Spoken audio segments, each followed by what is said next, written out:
Welcome to Wallace on Wire. Today we're talking about Datuk Seri Saravanan's sharp criticism aimed uh, directly at Datuk Seri Mohamad Hasan.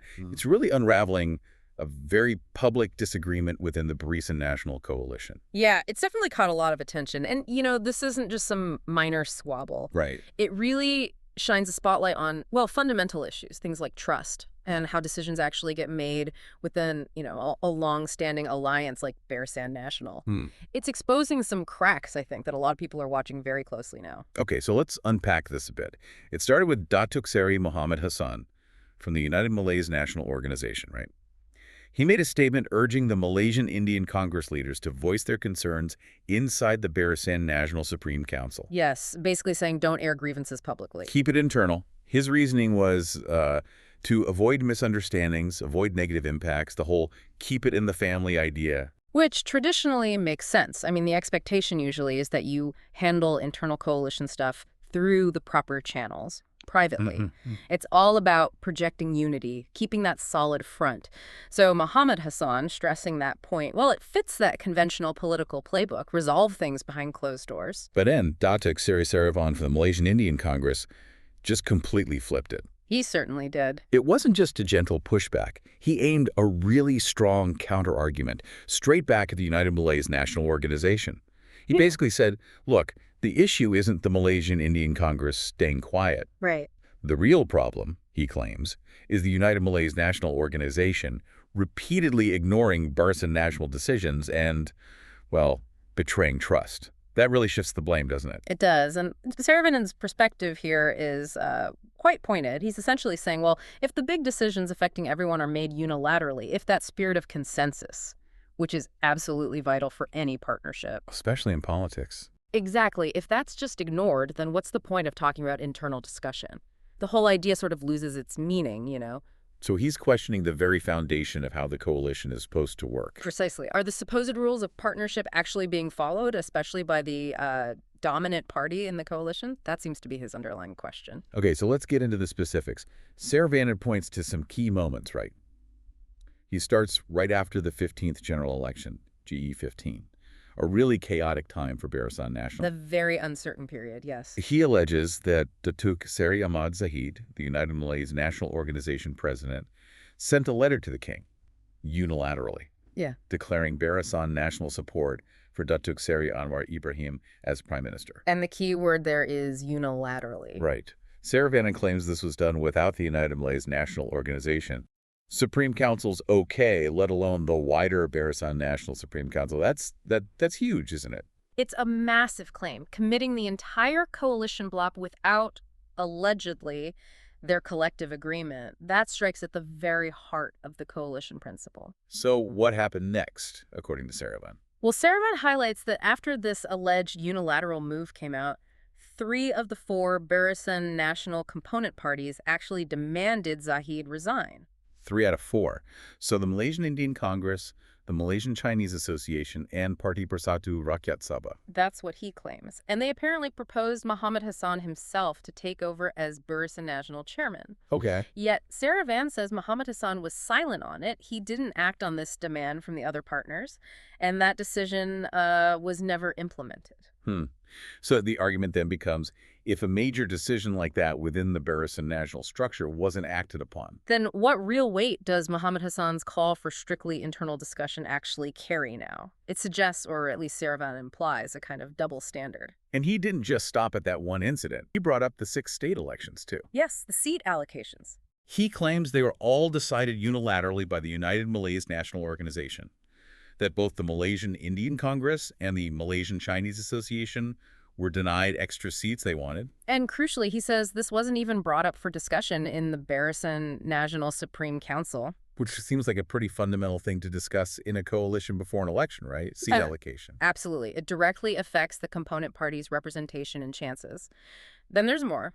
Saravanan also mentioned the statutory declarations, the SDs signed by candidates before GE15. Ah, yes, the pledges of allegiance, essentially. Critical documents. He claims these were never brought before the Barisan National Supreme Council for confirmation either. Okay. And even more recently, things like the appointment of Datuk Seri Johari Abdul Ghani to the cabinet, and even court rulings related to the Datuk Seri Najib Razak's case, specifically the additional order discussions. Which had massive political ripples. Huge. Saravanan alleges these also weren't discussed in the council. So his point is you have all these significant events and decisions. Major ones. Major decisions apparently bypassing the coalition's highest body.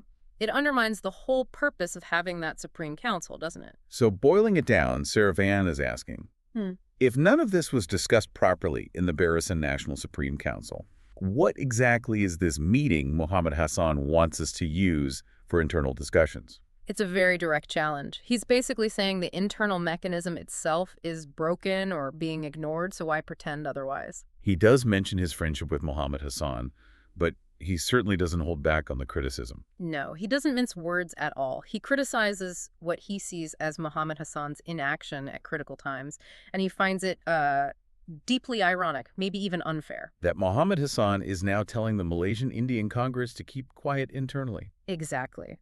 When, according to Saravanan's account, the United Malays National Organization itself has allegedly bypassed allies, misled the palace, and ignored Barisan National decisions repeatedly. It's a fundamental challenge to how things are operating. It really is. It questions the fairness and the equality within the coalition framework. Saravanan even said he felt like crying and laughing when he heard the call for internal discussion.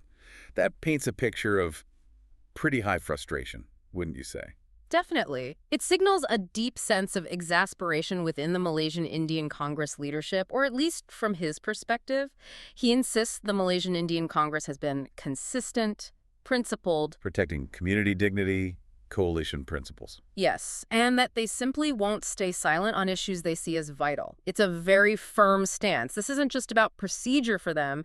It's about core values being ignored as they see it. And this whole public spat is happening while there's other movement in the background, right? And that's right. It's not happening in a vacuum. We've seen reports that 4 Malaysian Indian Congress state conventions have actually voted in favor of exploring leaving Barisan Nasional altogether. Wow, okay. That's significant internal pressure. It is. And then you also had the Malaysian Indian Congress Youth Deputy Chief Kesavan showing up at the Parti Pribumi Bersatu Malaysia's National Wing Assembly. Bersatu. So appearing at an opposition party's event. Correct. Which, in politics, appearances like that send signals. It adds another layer, suggesting they might be keeping their options open, looking at potential alternatives. So these aren't just words being exchanged. There are actions or potential actions backing up the dissatisfaction. Absolutely. These things suggest a serious reevaluation of alliances might be underway. It definitely raises big questions about the future unity and direction of Barisan Nasional. So for you listening, what are your thoughts on this? Yeah. Is Datuk Seri Saravanan right to bring these issues out in the open like this? Or should disagreements, no matter how serious, always stay behind closed doors, as Datuk Seri Mohamad Hasan suggested? It's a tough question, isn't it? About transparency versus maintaining coalition stability. We've seen comments online, people saying things like, finally someone's speaking up, or this just shows the lack of respect between partners. Others commenting, well, if the internal rules aren't being followed anyway, why demand silence? It seems a lot of people are watching this very closely. And they should. These internal coalition dynamics are really crucial. They tell us a lot about political stability, about trust, and maybe about future political shifts here in Malaysia.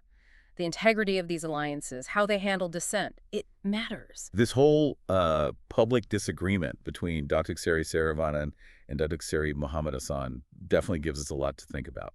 Political trust, how decisions get made, the future of alliances. It really does. It's a stark reminder, I think, that even in coalitions that have been around for decades, these fundamental arguments about process, about principle, they can just erupt very publicly. And the consequences can be significant. Significant for the parties involved, yes, but also potentially for the country's political direction as a whole. Remember to like and subscribe for more videos like this.